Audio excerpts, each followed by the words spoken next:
Hi, welcome to the channel. Today is a very exciting day. Today I would like to give you the basic information of how to start a fire if you do not have lighter, if you do not have matches. And if you've done this 1,000 times before, this is not a video for you. But if you've never done it before, or if you have tried and you have done it and you maybe even have had success sometimes but really don't understand where the success came from, this video is for you. And to prove my point, I will finish the video off by showing you how to make fire with something as simple as a water bottle. Because there are basically two ways you can make fire. Either you can do it the traditional manner, you got a lighter with you, or you got some matches with you. What you do there is you ignite your tinder with fire. And that means the first step for you is fire.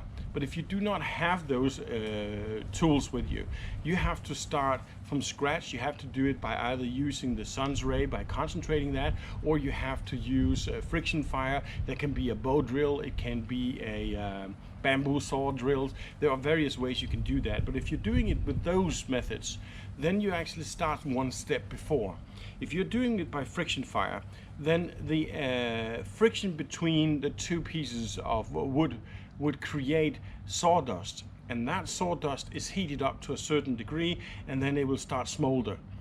But if you are using the sun's ray, you don't have the process making that, so you have to make it first. So this is just to give you an example. Here I've got a coconut husk, and I have a lot of very fine, very dry smolder from the coconut husk, and now I'm going to put that on fire. Or actually, I'm just going to ignite it. Ain't going to be a fire. But let me get the camera a little bit closer. So here I got some very fine dust or shavings, you could say, from the coconut husk, which is very dry. And the key here is that you have it as small pieces and particles as possible, which in turn creates as much surface as possible. If you got that, then just for the sake of this experiment here, and to explain it easier, I will use something that I always got in my wallet, and that is a small Fresnel magnifying lens here, and it fits perfectly in your wallet with a driving license and credit cards, and it is very thin. And we've got some of this. You are really well off if you've got a sore bad eyesight like I do, and you have to read something with a small print. But if you're out in the forest, it is a very neat solution if you got the sunshine to get something started. So what happens now is that I have to have this very fine material here to smolder. That's all I got to do. That's what ignites the fire later on. But just to show you how easy that is, let me just see. You can use something like a stone here, and you can see how concentrated it is, and you know exactly where it is and how concentrated it can be.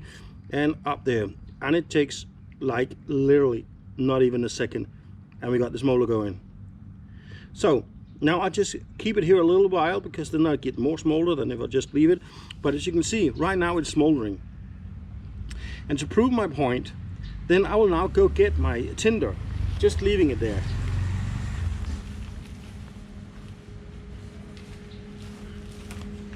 Because this is the part that a lot of people, they get panicked about. They think, oh, I have smoke now. If it's a friction fire, if it is like this with using this rays, it doesn't matter. The smolder will stay for a long time, and this is what you need to make a fire. So I have practically already have a fire right now. So what I can do is get a little bit extra of it by blowing at it.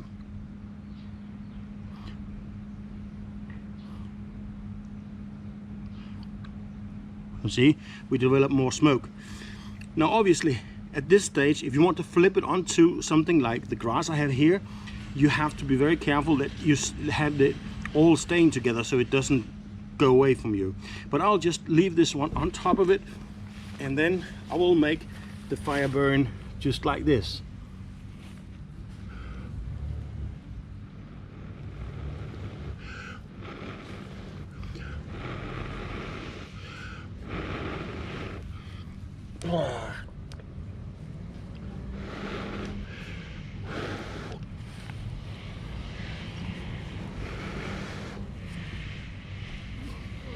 A lot of smoke.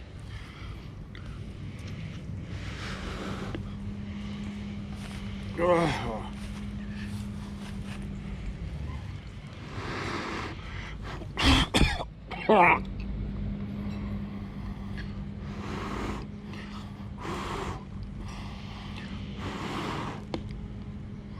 lot of heat.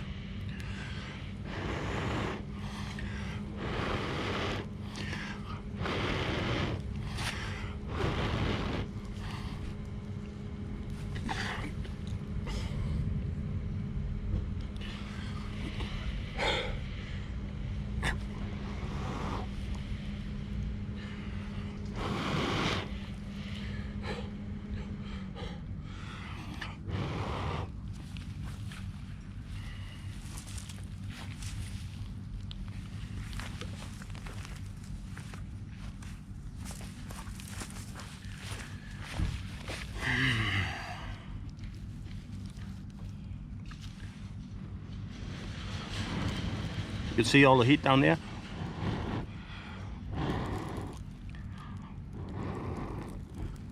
There you are. If you got a Fresnel lens, it takes like less than a second. You already got the smoldering. Once you got that smoldering going, and like I said, doesn't matter what kind of smoldering you have created it by what means you've created it, then you're already almost there. The only thing you don't want to do is to rush it. You don't want to scatter the smolder over a bigger area, because then it will burn out. But smolder is also one of the biggest issues that firemen have, for instance, out in the forest, because the smolder will go on forever. And if they don't really put out these smolders, well, eventually there's a little bit of a wind to it, as you can see, then things will just ignite again. But when you're out there, then it's only a matter of creativity. How did you harvest, for instance, the sun's ray? And you could do that even with a pair of glasses. And a lot of people nowadays, especially if you get up my age, you need reading glasses. And I will for sure always be bringing my reading glasses with me if I'm out on my trips, because without it I won't be able to look at my back on my GoPro, for instance, or my cameras, and I won't be looking at my phone and be able to read what's there. So just by bringing what I need in terms of reading, I already have the option of making a fire. But as I also said, if you are nothing else but you have your water bottle, most people, if they go hiking or they go out on camping, they bring water bottles because they need water, obviously. And water bottle is also a way to do it. And again, the same applies. The water through the bottle will create a concentration raise in a certain point, and all you got to do is just find the right angle and the right distance to your material, and then you can have the smolder going. And remember, once you got the smolder going, well, all you got to do now is just be patient and keep blowing at it. Now, the reason why my first fire with the Fresnel lens didn't really ignite is because, first off, I made it difficult for myself. I let it be down on the ground so I didn't get the real right angle to blow at it. But secondly, the bundle of Kindle I had there was very loose, so it didn't have the possibility of really creating that amount of heat that would have it ignite into flames. But as you saw, it's just a matter of being a little bit patient and you will be able to do it.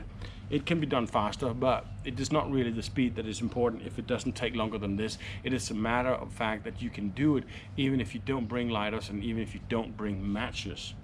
So I just wanted to teach you that, because I know for a fact, back in the beginning when I was doing this, I always got a little bit frantic when I saw that little smoldering charcoal created, because I was afraid it was going to blow out on me before I got to the point where I could make a fire out of it.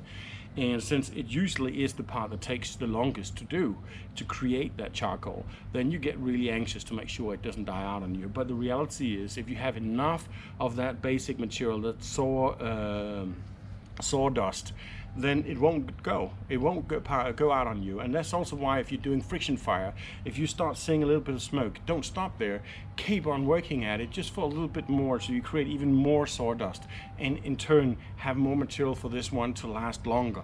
That gives you a 10 times better chance of having a good fire going very quickly. So you see the smoke, you feel the smoke, you are really on the right track. Give it a little bit extra and you are dead center sure if you have some dry tinder, you will have a good fire going. I hope you enjoyed it, and until next time, stay curious.